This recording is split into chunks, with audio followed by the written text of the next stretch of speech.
Hello friends, कैसे हैं आप सब। आज हम एक नया क्वेश्चन देखने जा रहे हैं कैश बुक के अंदर और इस क्वेश्चन में आप कुछ नई चीजें सीखने वाले हैं। तो ये क्वेश्चन आपके लिए इंपॉर्टेंट है। ठीक है, तो शुरू करने से पहले एक बार फटाफट देख लेते हैं हमने क्या क्या अभी तक पढ़ा है। हमने देखा है कि कैश बुक एक फॉर्मेट होता है जिसके अंदर आप कैश ट्रांजैक्शन रिकॉर्ड करते हैं, सारे के सारे कैश ट्रांजैक्शन। हमने अभी तक केवल और केवल सिंपल कैश बुक देखा है जिसमें केवल कैश ट्रांजैक्शन ही रिकॉर्ड करते हैं, बैंक ट्रांजैक्शन हम रिकॉर्ड नहीं करते हैं। ठीक है, किस तरीके से रिकॉर्ड किया जाता है, जैसे आप लेजर में रिकॉर्ड करते थे एग्जैक्टली वैसे ही हम रिकॉर्ड कर रहे हैं। डेबिट साइड में जब भी हमारे पास पैसे आएंगे हम रिकॉर्ड करेंगे, क्रेडिट साइड में जब हमारे पास से पैसे जाएंगे। ठीक है, तो आपके पास अलग अलग कॉलम होते हैं। सबसे पहले यदि मैं डेबिट साइड की बात करूं तो डेट कॉलम है, आपके पास कब पैसे आए। पर्टिकुलर कॉलम आपको बताता है कि आपके पास पैसे कहां से आए और अमाउंट बताता है कि आपके पास कितने पैसे आए। ठीक है, और सेम आपके पास क्रेडिट साइड भी रहेगा, आपके पास से पैसे कब गए, कहां गए और कितने गए। ये सारे रिकॉर्ड्स आपके पास रहते हैं। और फाइनली आपके पास आता है बैलेंस। बैलेंस आपको बताता है कि अब at the end of month, at the end of year, at the end of quarter, at the end of half year, जो भी जब भी आपको फाइंड करना हो कि आपके पास कितना कैश है तो आप डिटरमाइन कर सकते हैं। ठीक है, तो चलो स्टार्ट करते हैं। ये रहा क्वेश्चन आपकी स्क्रीन पे। थोड़ा सा लेंदी क्वेश्चन रहेगा। क्यों? क्योंकि इसमें केवल और केवल कैश बुक नहीं बल्कि हमसे लेजर अकाउंट्स भी बनाने के लिए बोले गए हैं। तो जब लेजर बनाने हैं तो ऑब्वियस सी बात है क्वेश्चन बहुत लेंदी हो जाता है। कैश बुक में से कैसे हम लेजर पोस्टिंग करेंगे वो भी हम सीखेंगे। अब हमको ये तो ऑलरेडी मालूम है कि जर्नल एंट्रीज में से कैसे हम लेजर बनाते हैं, आज हम कैश बुक में से लेजर कैसे बनाते हैं वो भी कवर करेंगे। चलिए स्टार्ट करते हैं फटाफट। सबसे पहले फर्स्ट टेबल में आप देख सकते हैं कैश इन हैंड। अभी तक किसी भी क्वेश्चन के अंदर हमने ऐसे नहीं देखा है कि कैश इन हैंड। अभी हम ये देखते थे कि ओनर इंट्रोड्यूस कर रहा है कैश, तो ऑब्वियस सी बात है हम लिख देते थे टू कैपिटल। ये हमारे पास ऑलरेडी है, एग्जिस्टिंग बुक्स हैं, तो फिर वहां पे क्या करेंगे। तो बेटा आपको याद होगा हमने जब जर्नल एंट्रीज पढ़ी थी तो उसमें ओपनिंग एंट्रीज पढ़ी थी कि नहीं। उन ओपनिंग एंट्रीज में हम क्या लिखते थे, टू बैलेंस ब्रॉट डाउन या फिर बाय बैलेंस ब्रॉट डाउन, हाँ या ना। बाय बैलेंस ब्रॉट डाउन हम यूज करते थे कैपिटल के लिए, लायबिलिटीज के लिए, और एसेट्स के लिए हम यूज करते थे क्या, टू बैलेंस ब्रॉट डाउन। ठीक है, तो ऑब्वियस सी बात है कि कैश है, कैश का कौन सा बैलेंस होगा, कैश का आपका बैलेंस होगा डेबिट। तो हम यहां पे क्या लिखेंगे, यहां पे हम डेट लिखते हैं 1 अप्रैल।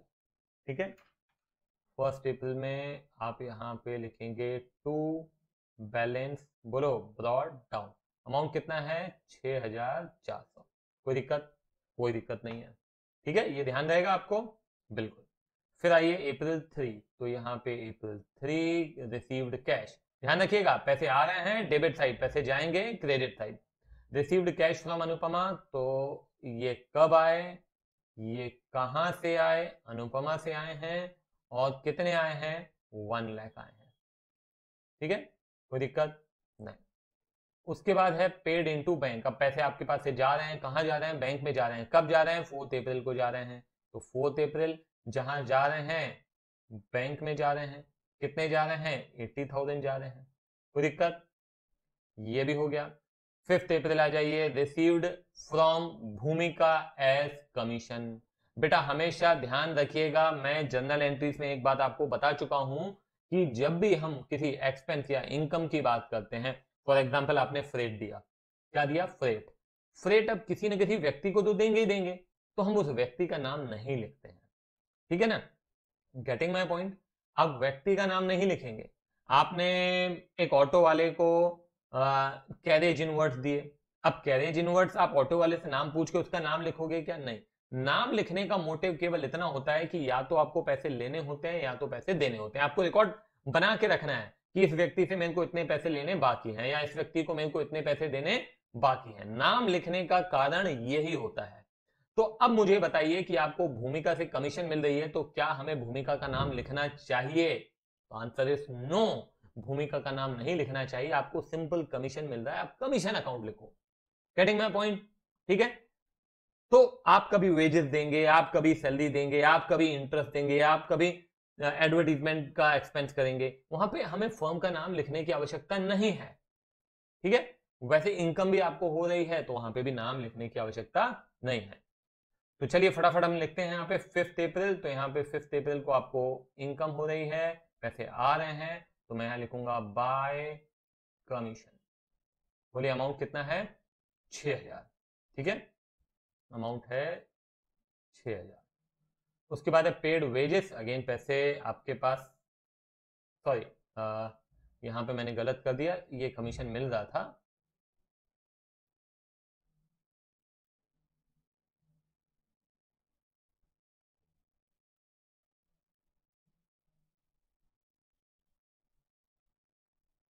हाँ, यहाँ पे कमीशन आपको मिल रहा है, तो मैं 5 अप्रैल में क्या लिखूंगा? 2। क्या लिखना है? कमीशन। ये कमीशन अमाउंट कितना है? 6,000। ठीक है, उसके बाद आइए पेड वेजेस। अब आपके पास से पैसे जा रहे हैं 6 अप्रैल, कहाँ जा रहे हैं? वेजेस में जा रहे हैं। अगेन अगर यहाँ पे लिखा होता पेड वेजेस टू राम, तो उससे कोई लेना देना नहीं है, किसी न किसी को तो दिए ही होंगे। वेजेस है, सीधा सीधा आप केवल वेजेस ही लिखेंगे।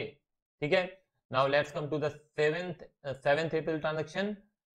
विड्रॉन फ्रॉम बैंक, बैंक से पैसे लेके आ रहे हैं। ध्यान रखिएगा, पैसे आपके पास आ रहे हैं, जा रहे हैं, इसको रिकॉर्ड करना है। कहां से आ रहे हैं? बैंक से आ रहे हैं, तो आप विड्रॉ बैंक से करके आ गए, तो आपके पास पैसे आ गए 7 अप्रैल टू। कहां से आए? बैंक से आए। कितने आए? 30,000 आए।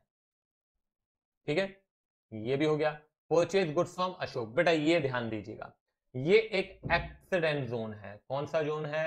Accident zone.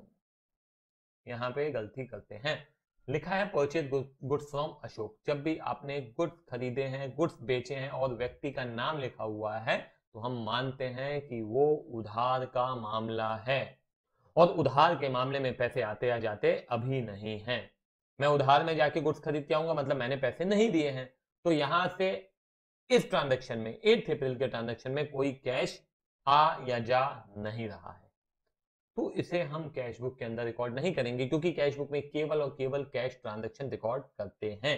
अगर यहां पे लिखा होता purchase goods from Ashok for cash, तो हम इसे कैश बुक में जरूर लिखते। Is it clear? ये ध्यान रखिएगा। चलिए उसके बाद कैश सेल है 9 अप्रैल। यहाँ पे 9 अप्रैल में आ गया मैं, और लिखा हुआ है cash sales to sales. Amount देखिए कितना है? 10,000। ये पैसे हमारे पास आ रहे हैं। Drew cash for personal use. अब आप क्या कर रहे हैं? पैसे लेके जा रहे हैं, बिजनेस में से पैसे जा रहे हैं। 11 अप्रैल पैसे जा रहे हैं, कहां जा रहे हैं? ओनर लेके जा रहे हैं, और जब ओनर लेके जाता है तो उसको क्या कहते हैं? ड्रॉइंग्स। तो ये ड्रू कैश और पर्सनल यूज, ये 10,000 चले गए हमारे पास से। उसके बाद आइए परचेज फर्नीचर। अगेन 12 अप्रैल को आपके पास अगेन पैसे जा रहे हैं, कहां जा रहे हैं? फर्नीचर में जा रहे हैं, तो फर्नीचर में गए कितने? 4,000 रुपए। ये भी हो गया, ये भी हो गया। Paid to Ruma. अब ये 13 अप्रैल को आपने रूमा को पैसे दिए, तो हमने लिखा बाय रूमा। कितना अमाउंट दिया? 1200, राइट। उसके बाद आइए 14 अप्रैल। 14 अप्रैल को क्या लिखा है? Paid to Ganguly brothers for office fan. बेटा गांगुली ब्रदर्स को दिए, ये लिखने की आवश्यकता नहीं है। ऑफिस फैन में पैसे खर्च हुए हैं, ये लिखने की आवश्यकता है। तो 14 अप्रैल, नाम मैंने बताया, नाम कब लिखते हैं? या तो पैसे लेने या देने होंगे, बस, बाकी बेवजह नाम नहीं लिखेंगे।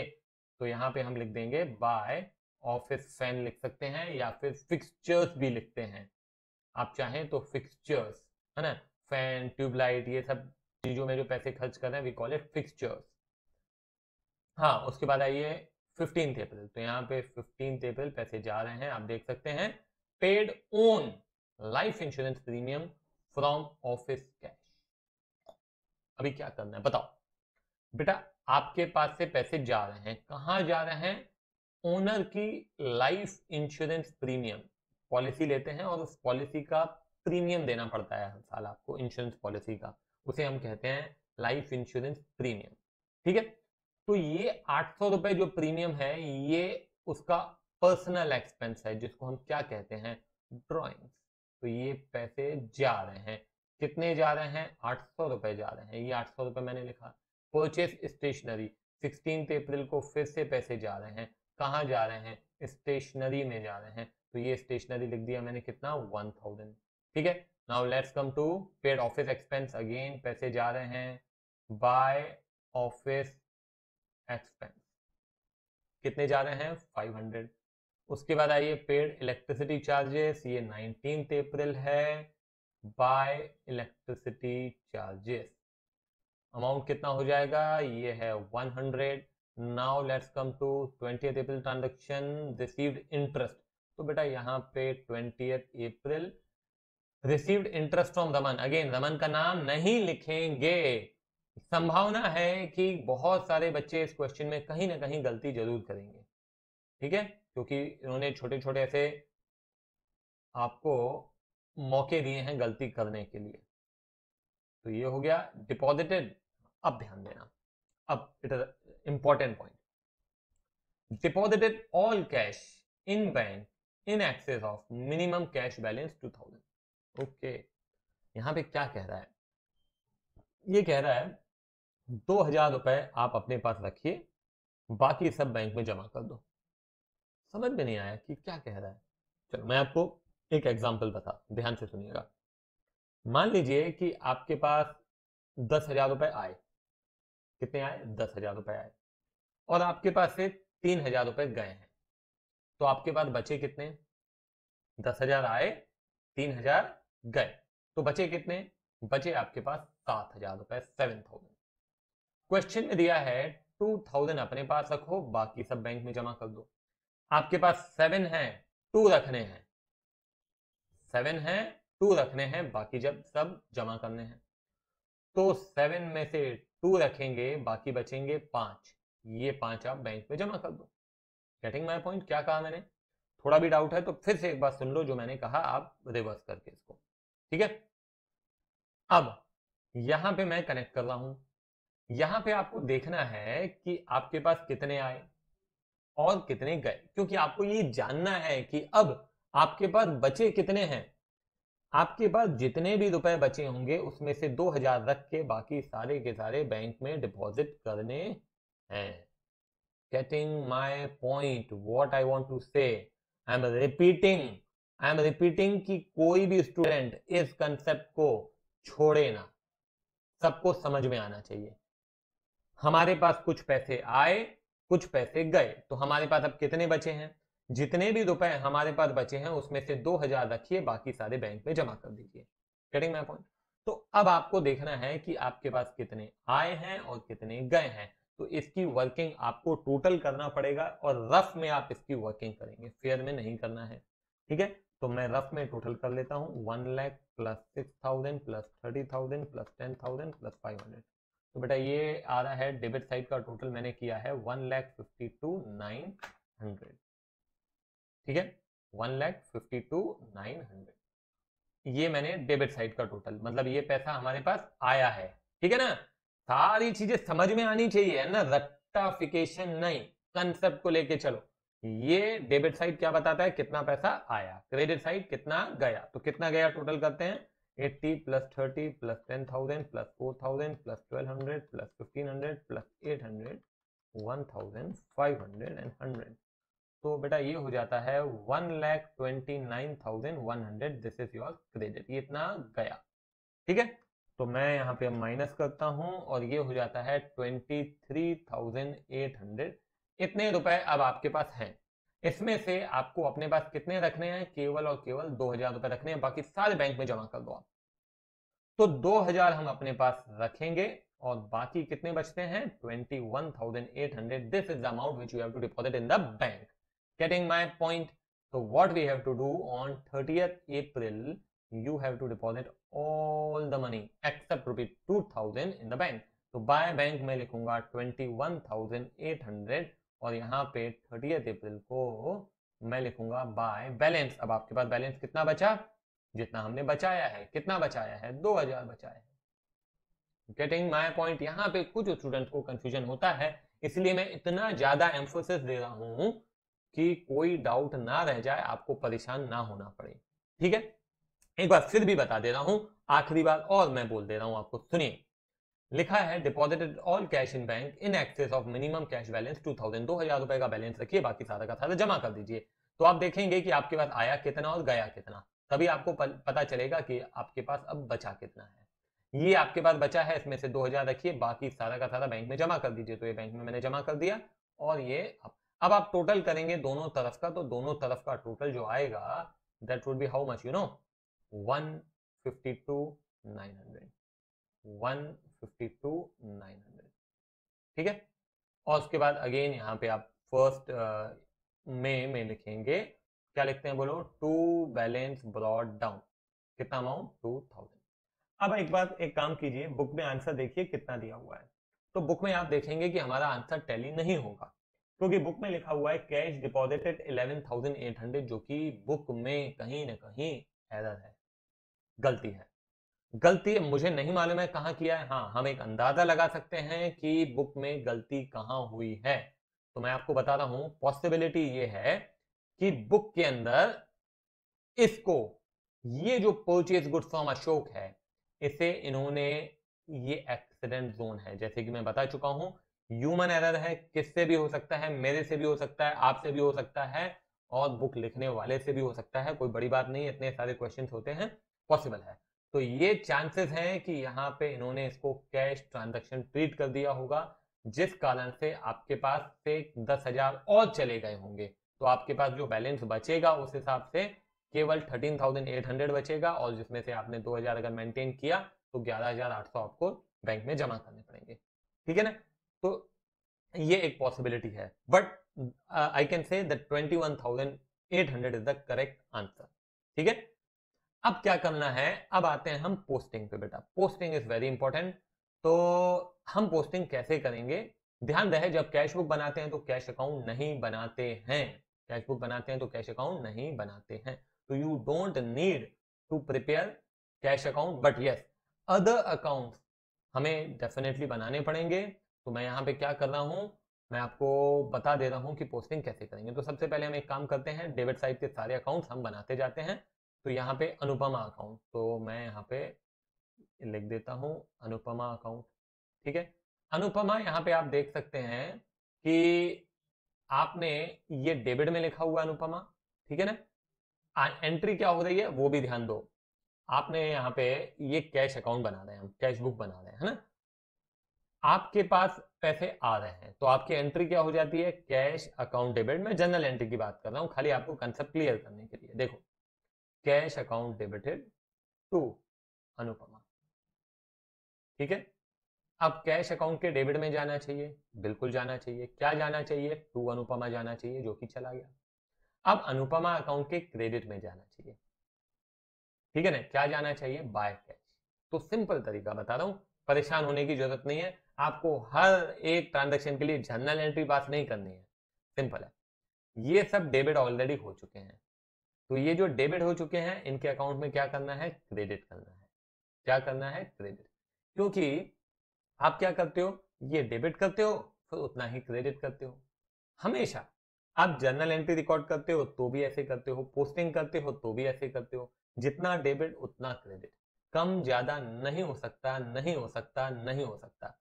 तो ये जो हमने डेबिट किया ना, इसी को हम यहाँ पे क्या करेंगे, अनुपमा के अकाउंट में क्रेडिट करेंगे। तो यहाँ पे मैं 3 अप्रैल लिखूंगा, ठीक है, और क्या लिखूंगा, बाय कैश, सब में बाय कैश, आप देखते जाएंगे, ये हो गया 1 लाख, ठीक है, बाय कैश। उसके बाद आइए, ये कमीशन अकाउंट है, ठीक है, तो ये कमीशन अकाउंट भी मैं बनाऊंगा, यहाँ पे भी मैंने लिखा बाय ये कमीशन, ठीक है। यहाँ पे भी आप डेट देखेंगे क्या लिखी हुई है, 5 अप्रैल, तो मैं क्या करूंगा यहाँ पे 5 अप्रैल, क्या लिखूंगा, बाय कैश। कितना अमाउंट है 6,000, ये हो गया 6,000, ठीक है। अभी और देखो, फिर उसके बाद है 7 अप्रैल, 7 अप्रैल को क्या है, बैंक, हाँ बैंक अकाउंट बनाना पड़ेगा, क्योंकि ये हम सिंपल कैश बुक बना रहे हैं, सिंगल कॉलम कैश बुक। जब डबल कॉलम कैश बुक बनाते हैं ना, तो फिर वहां पे बैंक अकाउंट भी बनाने की आवश्यकता नहीं रहती है, मगर अभी तो बनाना पड़ेगा क्योंकि हम सिंगल कॉलम कैश बुक बना रहे हैं। तो बैंक, ठीक है, 7 अप्रैल, क्या लिखना है, बाय कैश, सब में बाय कैश आएगा, सब में। तो बाय कैश अमाउंट कितना है, 30,000, तो ये 30,000, ठीक है। उसके बाद आइए सेल्स, तो सेल्स अकाउंट भी बनाते हैं, चलिए ये सेल्स अकाउंट, क्या लिखना है, बाय कैश, डेट और अमाउंट और लिख देते हैं, डेट है 9 अप्रैल, अमाउंट है 10,000, ठीक है। ये 9 अप्रैल और ये है 10,000। ठीक है, सिंपल है, बहुत सिंपल है, कहीं कोई दिक्कत नहीं है। ये डेबिट कर रहे हैं, बस क्रेडिट में करते जाना है हमको। अब 20 अप्रैल को इंटरेस्ट है, ये इंटरेस्ट अकाउंट भी बना लिया हमने, ठीक है ना। 20 अप्रैल है, क्या लिखेंगे बोलो, बाय कैश। अमाउंट कितना था, अमाउंट है 500, तो ये मैंने 500 लिख दिया।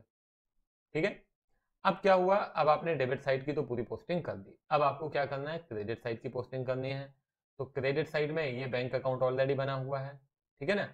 तो अब क्या करना है, ये जो क्रेडिट है इसको कहाँ लिखेंगे, डेबिट में। फिर कह रहा हूं, ये जो डेबिट में थे उनकी पोस्टिंग कहाँ की, क्रेडिट में। जो क्रेडिट में है उसकी पोस्टिंग कहाँ करेंगे, डेबिट में। Simple, simple, very very simple. आई बात समझ में, है ना। तो ये पोस्टिंग कैसे चलती है, ऐसे ही चलती है ना। ये डेबिट वाला क्रेडिट में, क्रेडिट वाला डेबिट में, ठीक है। तो अब यहाँ पे मैं क्या करूंगा, बैंक अकाउंट में जाऊंगा, ये मैं आ गया बैंक अकाउंट में, और यहाँ पे 4 अप्रैल मैंने लिखा, ठीक है। अब यहाँ पे क्या लिखूंगा मैं, टू कैश। ये देखो, ये क्या लिखा मैंने, ये आपको अब इधर लेके आना है। तो बैंक अकाउंट में हम क्या लिखेंगे, टू कैश।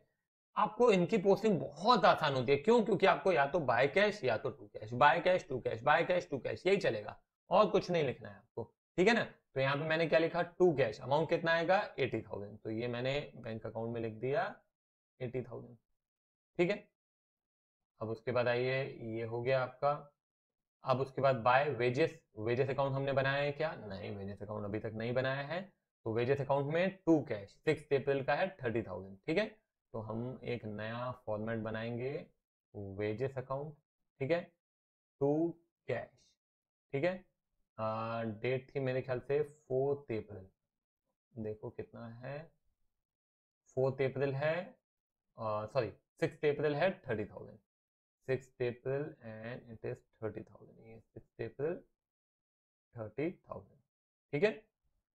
अब उसके बाद ये वेजेस हो गया। अब ड्राइंग्स बनाना है 11 अप्रैल का 10,000, ड्राइंग्स 11 अप्रैल 10,000, ये ड्राइंग्स, बताइए अब क्या लिखेंगे आप लोग, बताइए ड्राइंग्स, ये 11 अप्रैल है ना, डेबिट में लिखेंगे, टू कैश कितना, 10,000। आधी बात समझ में ना, क्रेडिट में था तो डेबिट में, डेबिट में था तो क्रेडिट में, और सब में क्या लिखेंगे हम, to cash by cash, to cash by cash, और कुछ नहीं लिखना है हमको।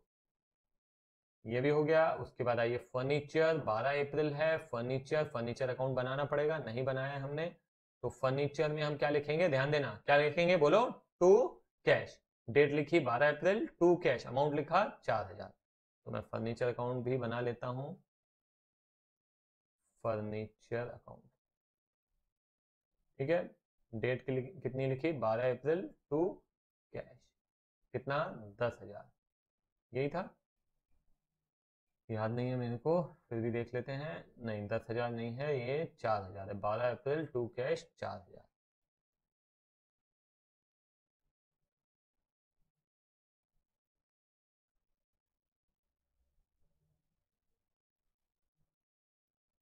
ठीक है।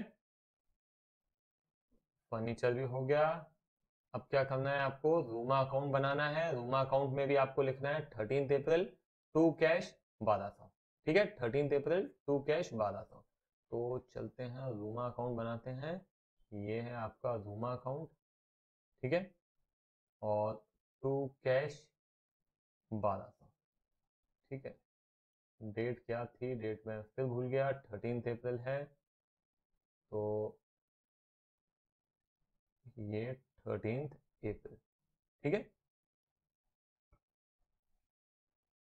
उसके बाद बाय फैन, तो बाय फैन बेहतर है कि यहाँ पे फिक्सचर्स अकाउंट बनाएंगे तो ज़्यादा अच्छा रहेगा, है ना। तो मैं एक काम करता हूँ, फिक्सचर्स ही लिख देता हूँ, ज़्यादा सही है। तो 14 अप्रैल है, 14 अप्रैल 1,500 रुपये,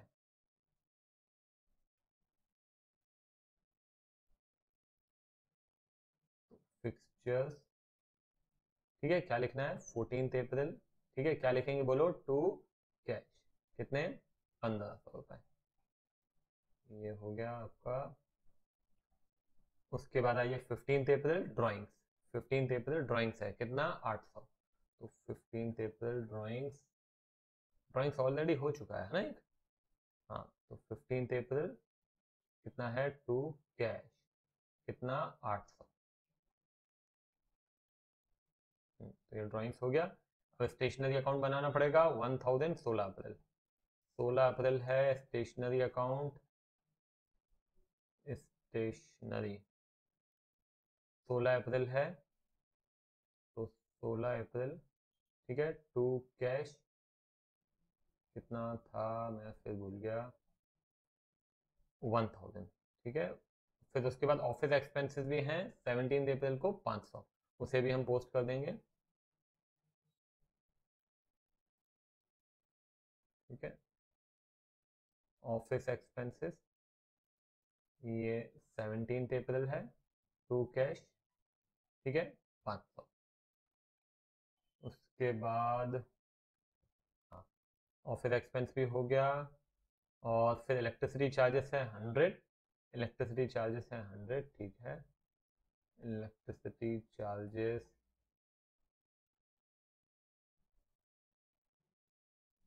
इलेक्ट्रिसिटी चार्जेस ठीक है, क्या लिखना है टू कैश, कितना अमाउंट है एक सेकेंड, इलेक्ट्रिसिटी चार्जेस है 19 अप्रैल का 100, तो ये 19 अप्रैल 100 ठीक है। ये भी हो गया। अब बचता है बैंक, तो बैंक में अगेन डेबिट में लिखना पड़ेगा टू कैश 21,800 ठीक है। कब की बात है ये, 30 अप्रैल की बात है, 30 अप्रैल ऐसा ही है। हाँ बस हो गया, डन है। अब यहाँ पे ध्यान देना, ये मैं यहाँ पे बैलेंसिंग नहीं कर रहा हूँ। बैलेंसिंग इसलिए नहीं कर रहा हूँ क्योंकि ये हमने केवल कैश बुक को पोस्ट किया है। इसके अलावा आपके परचेज बुक है, आपका सेल्स बुक है, परचेज रिटर्न है, सेल्स रिटर्न है, उनको भी पोस्ट करते हैं। तब आपको क्या करना चाहिए, बैलेंस करना चाहिए। अभी आप बैलेंस करेंगे कोई मतलब नहीं निकलेगा, क्योंकि आधे ट्रांजेक्शन रिकॉर्ड करके और उसके बाद आप बैलेंस कर दो, it is not a good way. हाँ, मगर पोस्टिंग कैसे करते हैं लेजर्स में ये मालूम होना बहुत जरूरी है, जो कि मैं आपको बताना चाह रहा था। And it is really very very easy ठीक है। तो एक बार फटाफट मैं रिवाइंड कर देता हूं कि हमने आज के इस लेक्चर में क्या क्या पढ़ा है। सबसे पहली बात है कि यदि हमारे पास ओपनिंग बैलेंस दिया हुआ है कैश का, तो उसको कैसे लिखेंगे, to balance brought down, debit balance ही रहेगा, ऑब्वियस सी बात है ठीक है। उसके बाद दूसरी चीज जो है वो ये है कि यदि ऐसा क्वेश्चन में आता है कि deposited all the cash in excess of, तो ये ध्यान रखना है रफ में आप वर्किंग करेंगे, डेबिट साइड का टोटल किया, क्रेडिट साइड का टोटल किया, देखा कितने पैसे हैं, जितने वो मेंटेन करने के लिए बोल रहा है, कितने आपको अपने पास कैश मेंटेन करना है, बाकी माइनस करके और बैंक में डिपॉजिट कर दिया। तो ये बड़ा सिंपल सा प्रोसेस है, बस प्रैक्टिस चाहिए। एक बार आप खुद से ट्राई कीजिए, कहीं दिक्कत जाती है तो फिर आप लेक्चर आपके पास ऑलरेडी है, आप 2 बार 3 बार भी देख सकते हैं, कोई दिक्कत इसमें नहीं जाएगी आपको ठीक है। अब दूसरी बात जो है, हाँ दूसरी बात है पोस्टिंग। तो पोस्टिंग कैसे करना है, it is again very very simple. जो भी आप कैश बुक में डेबिट साइड में ट्रांजैक्शन देख रहे हैं उन्हें क्रेडिट साइड में लेके जाना है, जो क्रेडिट साइड में देख रहे हैं उन्हें डेबिट साइड में लेके जाना है ठीक है। क्या लिखना है, by cash to cash, by cash to cash, बस इसके अलावा और कुछ नहीं लिखना है। वेरी वेरी सिंपल, बस प्रैक्टिस बहुत जरूरी है। आप कॉन्फिडेंस में आके प्रैक्टिस स्किप नहीं करेंगे कि हाँ यार बड़ा सिंपल तो है, कुछ भी नहीं है, प्रैक्टिस इज मस्ट ठीक है। चलो यहीं पे खत्म करते हैं, बाय बाय।